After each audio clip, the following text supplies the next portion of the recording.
Lots of narcissists discard people when they're bored or they think they have found somebody better. That's pretty typical. What happens, though, when you find one of the stickiest narcissists ever and they just won't leave? They won't break up. They won't accept you wanting to break up. They refuse to get a divorce. Let's talk about why the narcissist won't leave you. Number 1, they need time to replace you. This one is pretty cut and dry. A narcissist does something called monkey branching. They move and swing from relationship to relationship like a monkey does through the trees. However, they can't let go of your branch and move forward if there isn't a good, substantial branch that can support it hanging right in front of its face. They can't do that. So naturally, when there's nowhere good to go, they simply don't. And now you might say, well, how can they not have, somewhere else good to go? All we do is fight. There's never anything fun happening. It's not good here, so why aren't they going somewhere else? And don't worry, we have answers for that too, and we're going to get there. Number 2, they don't want to be alone. Also a no-brainer.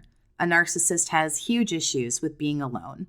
When everyone around you provides you with things like love, happiness, validation, sex, money, power, control, a place to stay, and possibly more, well, why would you leave? Narcissists are not capable of providing all of those things for themselves. They could provide some, that's true, but not everything on that list. That's where their supply comes in. And if they don't have supply, well, they simply don't have anything. Number 3, they want to keep all of their assets. And this is a really popular one if you're trying to go through a divorce with a narcissist. In a lot of cases, they're going to stall, drag their feet, and come up with wild, ridiculous ideas just to keep this battle going that can go on seemingly forever. A lot of times they don't want to lose what they have. Maybe that's a really nice home, cars, kids, cash. They will fight for things that they don't even want just so you don't have them, even kids. A narcissist might not want to be with you anymore, but they still want access to everything that you provide and everything that you have as a couple that they could potentially lose if they had to start checking off the single box. Number 4, they want to completely avoid starting over. Trying to find new supply isn't always as easy as people think it is for someone narcissistic. Not all supply is created equal. They need people who are more kind than your average person, more forgiving, perhaps wealthy, more naive. Those kinds of people are naturally the better choice, but it's not like they can just throw a rock and hit a person like that. Even if a narcissist could find a person with all of those traits and characteristics, the person also has to allow themselves to be love-bombed, devalued, controlled, and brainwashed. And even then, it could still backfire on a narcissist. Moves like this are necessary, sure, but scary. Starting over can be terrifying, so they just figure, I'm not going to do it. And this is why a lot of narcissists stay in long-term relationships or marriages.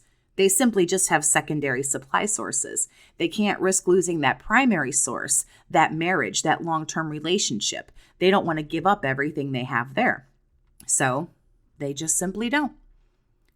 If you would like to share your story to a fellow survivor, vent, talk about what you're going through, get some help and support with your situation, or maybe even get some answers to some questions that you have, you can send an email to BookAChatWithJess@gmail.com, or you can book a session in just a few clicks, and you can start by clicking the link down in the video description. Number 5, they don't want to be judged or shamed.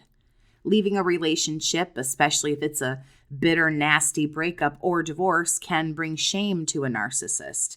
Narcissists are really, really sensitive about things that cause shame, humiliation, embarrassment, and things of that nature. Some families, cultures, and religions look down harshly upon divorces and breakups, as well as a narcissist's peer group or family. A narcissist might begin to feel pressure and maybe even shame if they are a certain age and now look as if they have to start all over again. It will also begin to look like the narcissist is the issue when marriage after marriage, relationship after relationship doesn't work. People begin to figure out what the common denominator is. For some narcissists, being single again can look very awkward and weird. They might feel embarrassed or judged if they're maybe in a certain age bracket, and it can really knock down their ego. Narcissists are all about keeping up appearances, and there can be several reasons why dissolving a relationship or a marriage can end in disaster for them in the ego department. Number 6, they want to keep the drama going. Did you ever see the Batman movie and Michael Caine says, "Some men just want to watch the world burn"? Well, in this case, we're not talking about the Joker. We're talking about pretty much every narcissist in general. Narcissists love things that are tawdry, torrid, dramatic, chaotic. They love all the disorder and dysfunction. They triangulate, manipulate, cause fights, try to get people to break up or stop being friends. Of course, they want to, stir the shit pot and get everybody on their side, as I'm sure you already know, survivor. And there are a lot of times when, we just got to say what it is. They're just happier than a pig in shit and getting their jollies off on causing mayhem. And that is exactly the way they like it. So why leave? They enjoy torturing you. They love the drama. It gives them this great sense of maybe superiority, and it boosts the ego. And yeah, they're just not willing to give that up because they really, truly do enjoy it. Number 7, they don't want to lose. Narcissists can also be quite competitive. They hate losing. A lot of them will refuse a divorce, breakup, especially if it's initiated by you. They don't want to appear as if they've lost and they're going to be, the one who gets dumped or the one who gets left. They might beg you to reconsider or ask you for more chances. And even if it's the narcissist who wants to leave, they still might not want to admit that the relationship isn't working. These people are extremely tit-for-tat, scorekeeping little monsters. And it's all about who's winning and who's losing. They don't even care what they win, it seems like to me, as long as they feel like they win something. Number 8, they need to show you that they have the control. Boy, oh boy, these are just power-hungry little folks, aren't they? They can try to control breakups and divorces, maybe insist that everything happen on their terms. They will tell you no, that they won't let you have a divorce, only to then serve you with papers like it was their idea the whole time and they don't know what you're talking about. They're the one who wants it to be over now. They're the ones that have made that decision. Remember, they're in power. They're in control. And they'll make it seem like it was their idea. They're one step ahead of you. You're back there in the dust. You've lost. You don't know what you're talking about. They might even then take it back and then threaten you not to leave. They will string you around, confuse you, trauma bond you, and pull you back and forth just to simply remind you that they are the boss. Number 9, they aren't left alone by you. We have to go over a bunch of possibilities here, survivor, and this one might be bothersome to you, but I gotta say it. Sometimes, yes, the narcissist won't let go, and they can be relentless, annoying, scary, and everything else. But are you doing all that you can to make sure that things end? Are you no contact when you should be? Are they blocked when they should be? If they don't file for divorce, are you still making arrangements to leave? Have you served them with papers even if they don't want to play along? Have you let them know that it's over in no uncertain terms? Are you trying your best to move on with your life? Now, a lot of people are doing that, and still this person is relentless and won't let go, even though this person is doing everything they can. But I wouldn't feel right if I didn't mention this. Sometimes we don't want it to be over either, even when we know it needs to be.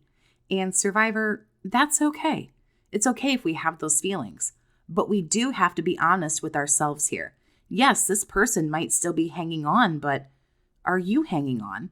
A narcissist might hoover repeatedly. It's obsessive and annoying, but are you entertaining them? We too can be guilty of being confusing. Not only narcissists love bomb. Some people are guilty of mutual love bombing. And yes, we can absolutely send mixed signals to a narcissist. You can't call somebody a loser or a lowlife. Tell them the relationship's over. I don't want anything to do with you. Get out, this, that, and the other. But then talk to them every day. Or every time they hoover, you entertain it.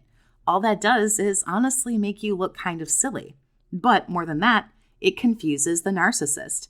You tell them you can't stand them, you don't want a relationship with them, it's over, get out of my face, quit contacting me. But when they do contact you, you entertain it and you talk to them. That is extremely confusing. We can't control others, but we can certainly take charge of us and how we handle things. Is the narcissist in your life still hanging around like that super sticky peanut butter? Share with me down in the comments. If you would like to support my channel and see your name in the credits, you can join the Survivor's Army by clicking the link down in the video description or by clicking the button that says join just below the video. Thank you so much for listening today. I invite you to subscribe for more videos on narcissistic abuse, awareness, education, and of course, support. Have a great day, Survivor, and take care of yourself.